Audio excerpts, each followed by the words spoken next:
তো hello, welcome back to our channel Bengali blogger Moumita. তোমরা সবাই কেমন আছো? আশা করি তোমরা সবাই খুব খুব খুব ভালো আছো।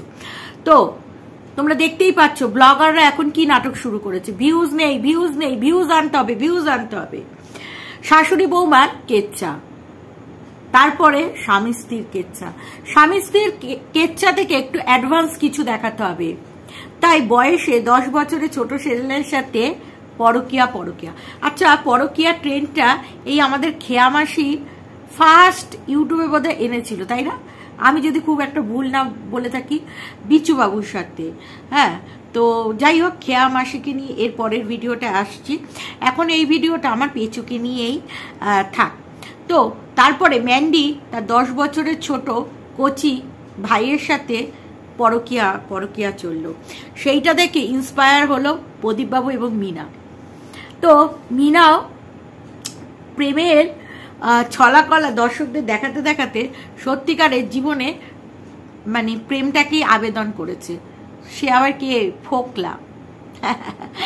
এইখানে আমার পেঁচুর কাছে কোনো অপশন নেই, কারণ পেঁচু যে এই ধরনের কাজের সাথে যুক্ত, যেটা কিনা ভিডিওতে আমরা কখনো দেখিনি, আনুমানিকভাবে সু বলেছিল। তার জন্য সুকে লিগাল নোটিশ থেকে হাইকোর্টে, দিল্লি হাইকোর্ট পর্যন্ত দৌড়াতে হয়েছে। তো সুয়ের এখন মুখ স্টপ, কারণ দেখো, যাদের বাদী এবং বিবাদী পক্ষ যখন কেস লড়ে, তো সেই বিষয়ে কিছু কথা বলা যায় না। কিন্তু এই যে পেঁচু সম্বন্ধে দেখাচ্ছে, পেঁচুর মানে সাংসারিক অশান্তিটা দেখাচ্ছে, এরপরে যদি পেঁচু এই কথাটা বলে যে আমাদের নিয়ে কেন কন্ট্রোভার্সি ক্রিয়েটাররা মানে বলতে বসেছে, শোনো পেঁচু, এই যে ইউটিউবটা কারোর বাবার জায়গা নয়। তুমি যদি এখানে ফ্যামিলি কেচ্ছা দেখাতে পারো, তাহলে এই কন্ট্রোভার্সি ক্রিয়েটার হয়ে আমরা বলার মতনও দম রাখি, ঠিক আছে? কেস কামারি ভয় ওইসব পাই না, ঠিক আছে? দেখলে তো সুকে কত রকম ভাবে ফ্যাসাদে ফেলার চেষ্টা করেছিলে পেঁচু, কিন্তু কিছুতেই কিছু হলো না।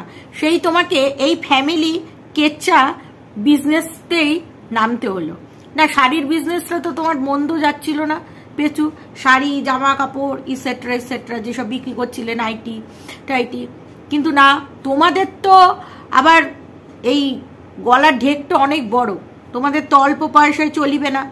তা বলি পেঁচু, এই যে তুমি গতকালের ভিডিওতে বলেছিলে, গতকাল এই পয়েন্টটা বলতে মিস করে গেছিলাম, যে পেঁচু ওয়াইটি ছেড়ে দেবে। শোনো, যারা ওয়াইটিতে পয়সার গন্ধ পেয়েছে, আর তোমাদের মতন বড় বড় ব্লগাররা যাদের কোনো এই ওয়াইটি ছাড়া আর কোনো বাইরে খেটে খাওয়ার মতন অকাত রাখো না। হ্যাঁ, বিউটিশিয়ানও শিখেছো, তুমি বিউটিশিয়ান তৈরি হয়ে গেছো, বিজনেস করেছো, বাট এই ওয়াইটিতে ঢপবাজি করে এবং তোমাদের মতন বড় বড় ব্লগারদের মানে টুপি পরাতে খুব ভালো ওস্তাদ, ঠিক আছে? মুরগি বানাতে ভিউয়ার্সদের প্রচন্ড ওস্তাদ। তো বসে বসে যদি একটু মানে মুরগি করা যায়, দেখো, এই তুমি যে খেটে ব্লগ করো না, এটা বলা ভুল। তুমি সংসারের একঘেয়েমি কাজ দেখাও, এক ভিডিও একদিন তুমি করে রাখো, শুট করে রাখো, সেই ভিডিও 3 দিন খাও, কিন্তু সেটার পিছনেও পরিশ্রম আছে। সেখানে যদি বসে বসে একটু শ্বশুরবাড়ির নামে কেচ্চা করে যদি লাখ পর্যন্ত ভিউ চলে আসে, যে তুমি 15-20 মধ্যেই দৌড়াদৌড়ি করছিলে, সেখানে যদি 70-80 ভিউ চলে যায়, এই নাটকটা তুমি কন্টিনিউ করবে না? এটা হতে পারে? আর ওয়াইটি ছাড়বে তুমি? বিশ্বাস করলাম না, কারণ তুমি একটা সময় বলেছিলে যে ওয়াইটি ছাড়া তোমার কোনো অপশন নেই। সেই তুমিই বলছো ওয়াইটি ছেড়ে দেবে, তুমি অনেক বলেছো ওয়াইটি ছেড়ে দেবে। এত বছরে এই কথাটা মানে বেদ বাক্যের মতন অনেকবার আমরা শুনে নিয়েছি, কিন্তু ওয়াইটি ছাড়তে পারোনি। তুমি কেন? কোনো বড় বড় ব্লগাররা ছাড়তে পারবে না, যারা কিনা এই পয়সার গন্ধ দেখে নিয়েছে, আর যাদের কিনা আর কোনো অকাত নেই, এই ওয়াইটি ছাড়া আর কোনো অকাত নেই, তারা ওয়াইটি ছাড়বে। এইটা তো কখনোই বিশ্বাসযোগ্য কথা নয়। তো যাই হোক, তুমি যদি ওয়াইটি ছেড়ে দিতে ভালোই হতো, ঠিক আছে? একটা কম্পিটিটর কমতো। আমাদের তাতে কিছু যায় আসবে না, তুমি থাকলেও কি না থাকলেও কি। তুমি থাকলে তোমাকে নিয়ে কন্টেন্ট করবো, তুমি থাকবে না অন্য কাউকে নিয়ে কন্টেন্ট করবো, দ্যাটস ওয়াই। এই হচ্ছে ব্যাপার না। তোমার ওই বোনেদের, যে তোমার ওই ম্যান্ডি, মিনা, এই বোনেদের কম্পিটিশনটা আর কি, মানে কমবে আর কি।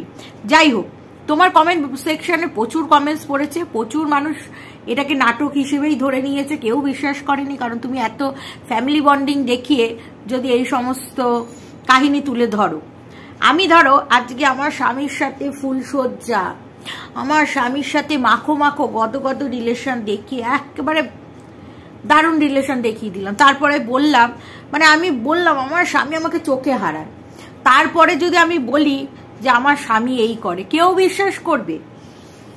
আর তোমার শ্বশুরবাড়ির যে কাহিনীগুলো বলছো, প্রচুর দর্শকরা এই পয়েন্টটা বলেছে যে যাদের মানে পচার করে খাওয়ার কোনো ক্ষমতা নেই, পচার মা শিয়ালদা স্টেশনে দোকান উঠে গেছে, সে তোমার উপরে নির্ভরশীল, তোমার এই ভিডিওর উপরে, কন্টেন্ট ক্রিয়েটার তুমি, হ্যাঁ তোমার অন্য কাজগুলো করে, কিন্তু পচা এরকম ক্যামেরা ধরে ভিডিও করার মতন পচার ক্ষমতা নেই, আর বসে বসে সেই ভিডিও চলবে না। তো সেই ক্ষেত্রে তুমি ওই বাড়ির আর্নিং মেম্বার এবং তুমি ওদের ভরসা, সেখানে তোমাকে তারা ছোট বড় কথা বলেছে, সেটা বিশ্বাসযোগ্য কথা নয়। তারপরে তুমি কি বলছো, তোমার মা তোমাকে বলেছে ছেড়ে ছুড়ে চলে আসতে, তাই তুমি বাড়ি ছাড়ার সিদ্ধান্ত নিয়েছো। দেখো তোমাদের ওই বাড়ির যা অবস্থা ছিল বাপের বাড়ি, সেইখান থেকে তোমার শ্বশুর বাড়িটা মানে আগে যে অবস্থাটা ছিল টালির বাড়িতে ফার বেটার, তোমার বাবার বাড়ির থেকে ফার বেটার, অন্তত একটা ভালো তুমি রুম পেয়েছিলে, আর সেইখান থেকে তুমি রাজপ্রাসাদ পেয়েছো। এটা হতে পারে তোমার হয়তো এই মিনাকে দেখে, ম্যান্ডিকে দেখে আলাদা ফ্ল্যাটে যাওয়ার শখ জেগেছে। কি যৌবনের জ্বালা উঠেছে বলো তো পেচু? যৌবনের জ্বালা উঠেছে? এতদিন কি যৌবনের জ্বালাটাকে দাবিয়ে রেখেছিল, এখন কি সেই যৌবনের জ্বালা উঠে গেছে তোমার? নাকি এই নাটক করে একটা ফ্ল্যাট কিংবা একটা জমি কেনার সিদ্ধান্ত নিয়েছো? দেখছো ওয়াইটি তো সারা জীবনের জন্য নয়, তাই যতটা পারবো এখন দর্শকদের মুরগি করে নেব। তো একজন ভিউয়ার্স এই কথাটাও লিখেছে যে এই যে তোমাদের ওয়াইটি খুললেই এই এত নাটক, মানে এত তোমরা পাবলিককে বোকা বানাও, এত নাটক করো মানুষের ইমোশন নিয়ে, ভিউয়ার্সরা তো বিশ্বাসের সাথে তোমাদের ভিডিও দেখতে আসে, সেখানে তোমরা বোকা বানাও, তো দর্শকরা কোনোভাবেই এই জিনিসটাকে মেনে নিতে পারছে না। বলছে সব মানে ক্রিয়েটাররাই যেন একটা নাটকের কারখানা খুলে বসে আছে। সত্যি তো তাই, নাটকের কারখানা ছাড়া আর কি দেখতে পাই আমরা, তাই নয় কি? তো তোমার নাটকটা না ঠিক জমাতে পারছো না, বুঝলে? তুমি যদি এর থেকে পরকিয়া, ওই যে তোমার বুইন্ডা যে নাটকগুলো করেছে, মানে ওয়াইটিতে থাকা বুইন্ডা, সেই নাটককে তুমি থু থু কোনোদিন ফ্যামিলি কেচ্ছা করতে পারবো না, সবার সংসারে অশান্তি আছে, তো ওই পরকিয়া নাটকটা করতে পারবে না। কিন্তু তুমি একটা সময় থু থু করেছিলে না, বলেছিলে পরিবারের সবার সাথেই আছে, তাও তুমি খুব অ্যাডজাস্ট করতে পারো, সংসারে তোমার মতন কেউ অ্যাডজাস্ট করতে পারেনি।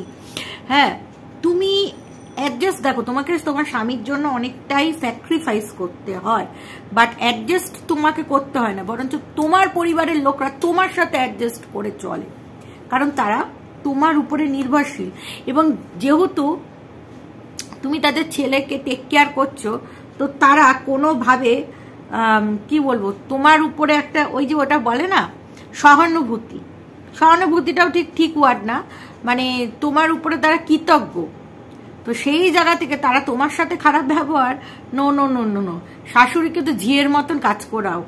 তুমি এত টাকা আর্ন করা সত্ত্বেও বাড়িতে একটা কাজের লোক রাখো না, সেই কাজের লোক না রাখার পিছনে নানা রকম এক্সকিউজ, হাতটা নাড়তে পারে না, ডান হাতটা, তারপরেও বা হাত দিয়ে মহিলা দিনের পর দিন পরিশ্রম করে চলেছে, এবং তুমি করিও গেছো, শুধু ঘর পোছো, ঘর ঝাড় দাও, ঘর পোছো, ঠাকুরটাকেও ভাগ করে নিয়েছো, পুজো টুজো দাও না, কাজ তুমি অনেক করো, সেটা বলবো না, কাজ তুমি প্রচুরই কাজ করো, বাট তুমি যদি একটা কাজের লোক রেখে নিতে 2-3 হাজার টাকা খরচা করতে পারতে, তোমার ওয়াইটি থেকে এমন কম কিছু আর আসে না যে 2-3 হাজার টাকা তুমি খরচা করতে পারবে না।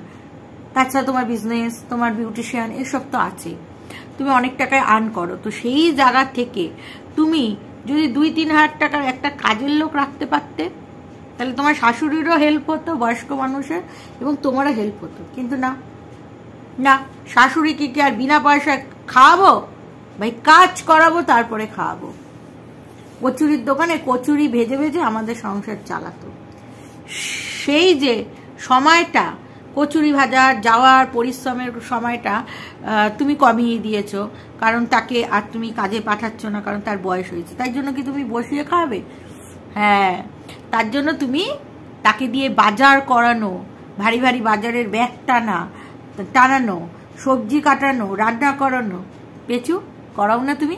তারপরে নিচে তো বাড়িঘরের কাজ তো আছে, সেগুলোও করিয়ে নাও। আমরা কেউ অন্ধ নই, ঠিক আছে?